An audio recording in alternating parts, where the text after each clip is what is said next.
Fox News alert, growing concern that the terror tirade in Iraq will soon be coming here to the United States.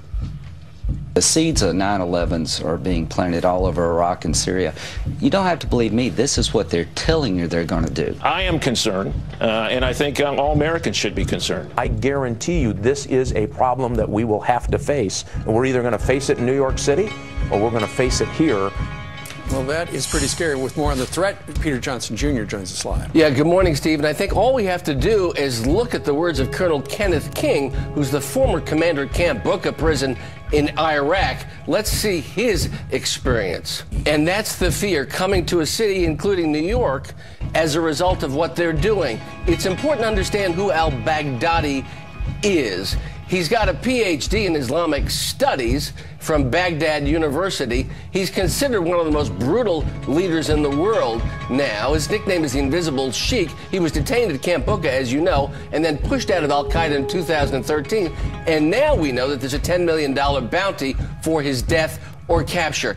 Eerily similar and perceived by many of the al-Qaeda and former al-Qaeda forces, including the people at ISIS, as the logical successor to Osama bin Laden. And a lot of foreign policy experts are saying that the similarities are too eerie and too disturbing in terms of the way that Afghanistan was going in the 1990s to the way that Iraq is now proceeding in 2014. We only have to look at the radio address that al-Baghdadi gave last January. This is disturbing. He said, "Our last message is to the Americans. Soon we will be in direct confrontation, and the sons of Islam have prepared for such a day. So watch, for we are with you watching." It's all scary about this. So that's the guy who's running ISIS right now. This is the same guy we had in prison, and now we have let him loose. And released, and allegedly made a threat at the time that he left Camp Bucca. Then we need to be on the defensive and the offensive to ensure safety in our cities. It's a continuing battle in this war on terror. We are also learning more about the leader of this terror group, a man described as the new bin Laden, the heir to bin Laden. It turns out he had been in U.S. custody until 2009 over in Iraq, when he was then handed over to the Iraqi government as part of our troop drawdown. And then he was released. Now he has led this effort to create an Islamic caliphate, a nation state ruled by harsh, radical Islamic law, and dedicated to killing, quote, non-believers and spreading its power as far as it can. Ken King is the former commander of the prison where that man was held until his release in 2009. Ken, thank you so much for being here. The most disgusting, vile terror group we've seen in recent history. Well, Jeff, the group's mysterious leader is a man known as Abu Bakr al-Baghdadi. He is so elusive that we only have a couple of grainy photographs of him. But al-Baghdadi now commands several thousand men in Iraq and Syria, where he's trying to set up a state based on Islamic law. Al-Baghdadi is so feared that some people have dubbed him the new Osama bin Laden, and the US government has placed a $10 million bounty on his head. And here we go again. Every few years, the US government props up a new boogeyman for the masses to fear. And so the latest corporate mainstream media, terrorist propaganda, deception is in full swing. And this time it is in the form of a group called ISIS, which of course has deep occult meaning. What we are seeing here is another psychological operation being thrust on the masses to instill fear and tug at the heartstrings of every individual still stuck in the corporate, elite, government-owned mainstream media paradigm. As we have seen in the past, the shadow government, elite, and mainstream media is able to propagate blatant lies and propaganda in order to create a fictional villain and enemy of America in order to achieve their New World Order agenda. Time and time again, over the past decade, the so-called terrorist group known as Al-Qaeda has been proven to be a creation of the CIA and continues to this day to be operated by the same forces. They have proven to be nothing but fictional boogeymen, along with Osama bin Laden, aka CIA asset Tim Osman. Among researchers and activists over the years, it is common knowledge that the bin Laden death was a hoax. The mere fact that the US government has never provided any evidence whatsoever proving his death should speak volumes as to the legitimacy of the Great War on Terror and the idea of terrorists in general, and also 9/11. Bin Laden and Al-Qaeda is a fictional villain in the game of war by deception, and so is this new group called ISIS and its leader, Abu Bakr al-Baghdadi. This so-called extremist group will likely be the scapegoat in the future false flag operation that will lead to another war. As we can see, the next 9/11 false flag fear-mongering is in full swing, and the usual culprits pushing this fear campaign is present as well. Republican South Carolina Senator, New World Order puppet and agent of evil, Lindsey Graham, is one of the key figureheads of this operation and agenda. Graham made his first fear circus go around in 2013 when he sounded the alarms of America being nuked. After Obama's State of the Union address, he stated, quote, "The world is literally about to blow up," end quote. He was then used to push the fear propaganda for the Syria operation that was no doubt meant to start World War III.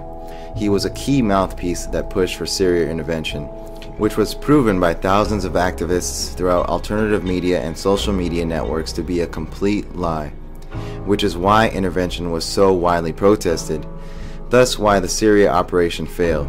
Graham publicly stated, quote, "The United States could suffer a nuclear attack if it did not contain Syria's chemical weapons program," end quote. And, quote, "I believe that if we get Syria wrong within 6 months, and you can quote me on this, there will be a war between Iran and Israel over their nuclear program," end quote. And last but not least, Graham told a crowd in South Carolina, quote, "My fear is that it won't come to America on top of a missile, it'll come in the belly of a ship in the Charleston or New York harbor," end quote.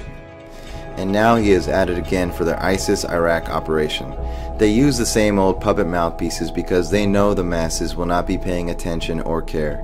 The next 9/11 is coming from here. That's a very serious. That's what they say, and I agree with them. You think that we could have another? Oh, I think it's inevitable. He told me and the soldiers that were around me, "I'll see you in New York." That is just chilling. This man, Abu Bakr al-Baghdadi, has his eye on New York and his intentions are evil. I'll see you guys in New York.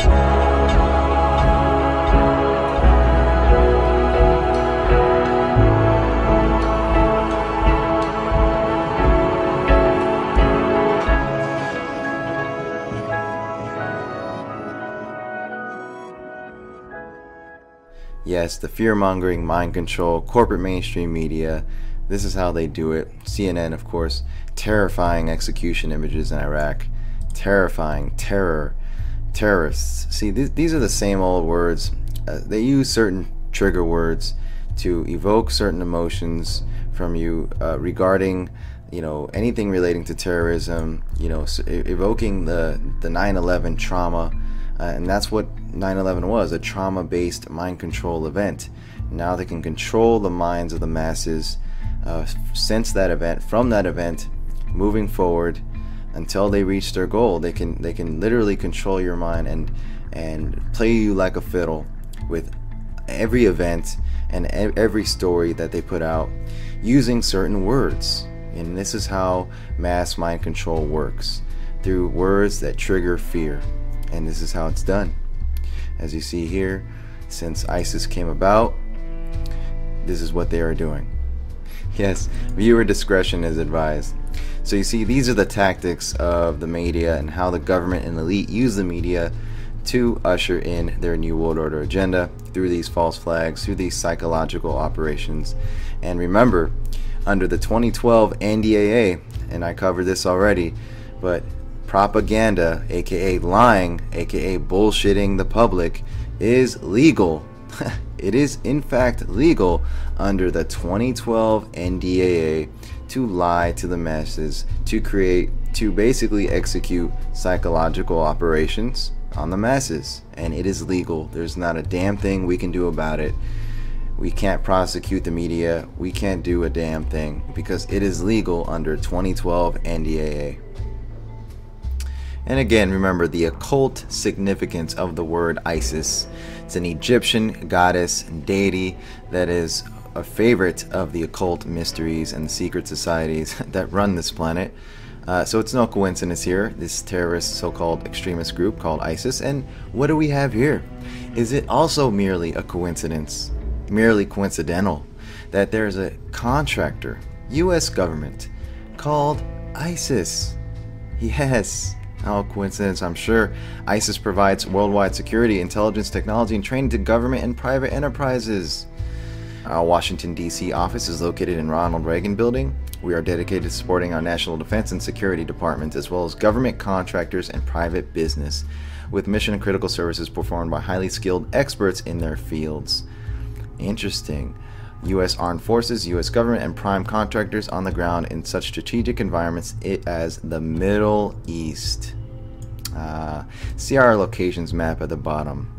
Multinational forces, Iraq, theater-wide security services. Interesting choice word. Theater-wide. Department of Defense, DOD. Anything else in Iraq? Sure. Iraqi voting legislature.